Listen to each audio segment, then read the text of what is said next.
I went to Jurassic World in real life and played over an hour of Jurassic World Evolution 3 and got to have a chat with the game's director to top it off, so I feel confident I've identified the 7 things you need to know before you jump into this new game. Let's not waste any more time. The headlining act is, of course, dinosaur breeding, a much requested feature from previous games, which they've gotten away with not including in those games due to the all-female stipulation of both the original Jurassic Park and Jurassic World, abiogenesis aside.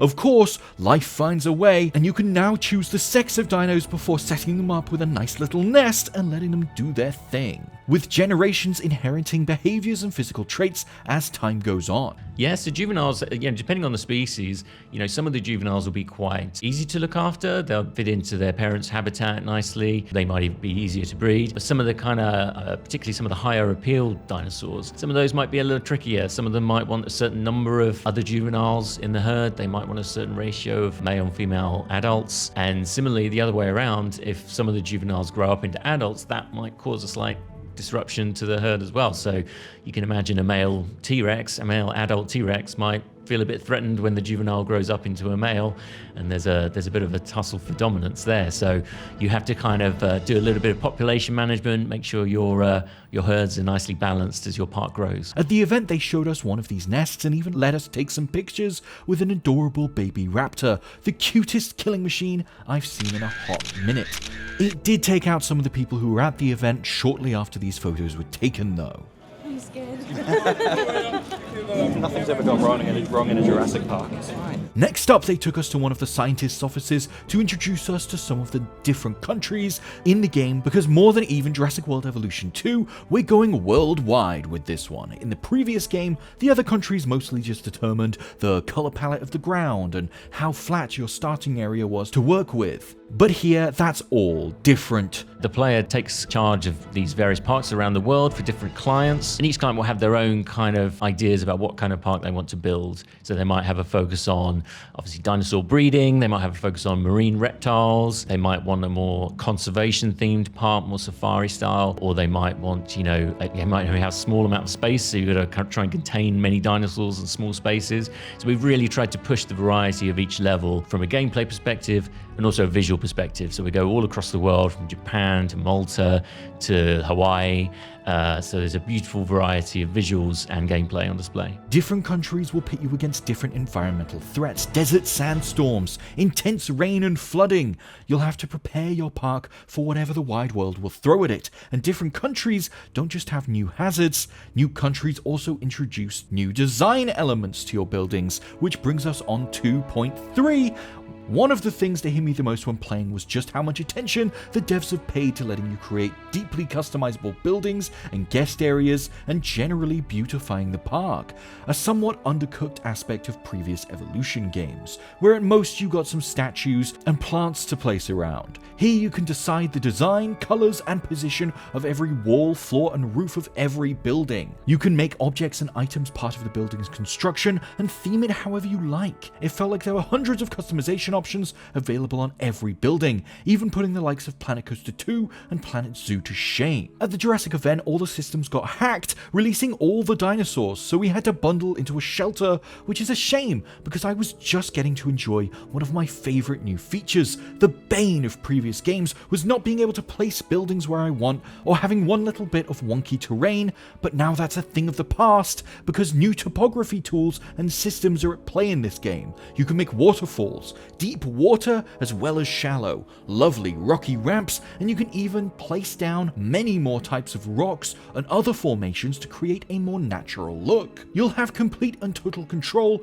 over the shape and look of your park more than ever before. And you won't be the only one enjoying it, as there are now more ways than ever for guests to see your attractions. In previous Evolution games, you were limited to viewing areas, park tours, and gyrospheres, which was fine, but it felt lacking in variety. This time you can go all out, have guests see your assets from the sky on a zip line, or in a hot air balloon, which also helps add visual atmosphere, by the way. Or they can see the dinos from below with things like the underwater viewing tunnels, or come face to face with them at dinosaur encounter attractions. Guests can even commandeer a canoe, which means that finally, after 3 games and endless waiting, I can do what I've always wanted and make a full recreation of the Jurassic Park River Adventure at Universal Studios in Jurassic World Evolution 3. Keep an eye out on our shorts feed for that. I wish that, like the guests, I could see these dinosaurs after they were released by the hackers, but when a few people tried to escape the bunker, we just heard screams and they never came back.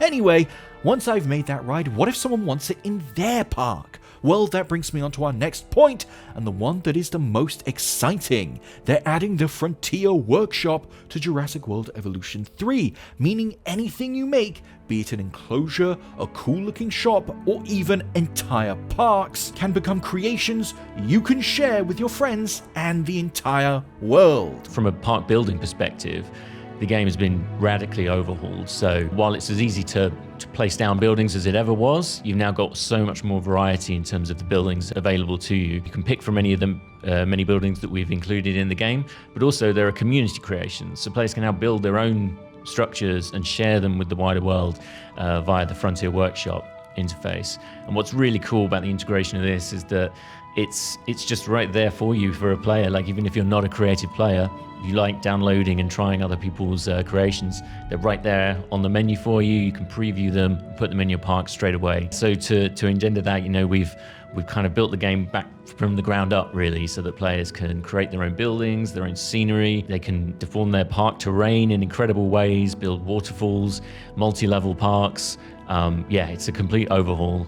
And hearing all of that, you probably want to know when you can get your hands on it, which is great because our final point is that you can pick up the game on October 21st, 2025, available on PC, PlayStation, and Xbox, with a deluxe edition that adds new species which can breed into interesting variants, as well as new skins and scenery for around $15 more than the base game. So what do you think? Are you going to pick up Jurassic World Evolution 3? It seems I'll have plenty of time to play it when it releases, because those of us who are left are still trapped inside the bunker.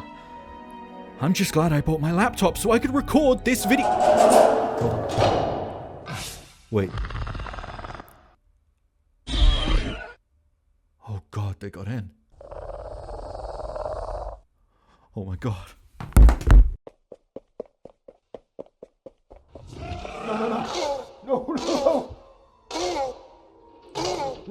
No, wait.